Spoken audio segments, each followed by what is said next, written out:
ఈ యొక్క మానవ జాతి అంతటలో మరణించుటకే పుట్టినవాడు ఎవరైనా ఉన్నారు అంటే అది నజరేయుడైన యేసుక్రీస్తు మాత్రమే అన్నది మనం తెలుసుకోవాలి. ఎవరైనా పుట్టిన తరువాత పెద్దగా అవ్వాలని కోరుకుంటారు. వారి యొక్క ఉద్యోగంలో కావచ్చు, వారి యొక్క జీవన విధానము శైలిలో కావచ్చు, వారి యొక్క భవిష్యత్తులో కావచ్చు, గొప్పగా వృద్ధి చెందాలి, గొప్పవారిగా అవ్వడానికే ప్రణాళికలు రచించుకొని దాని కొరకే ప్రయత్నాన్ని చేయడం జరుగుతుంది.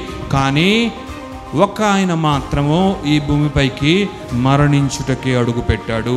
యేసుక్రీస్తు ఆయన భయంకరమైన ఘోర శ్రమలను అనుభవించి ఆయన రక్తాన్ని చిందించి ఆ రక్తము ద్వారా మనందరికీ విమోచన, మన పాపముల నుండి పరిపూర్ణమైన విమోచన కలిగించి ఆయన మరణించాలి అన్నదే దేవాతి దేవుని యొక్క ప్రణాళిక. దేవునికి మహిమ ఘనత ప్రభావములు కలుగుగాక.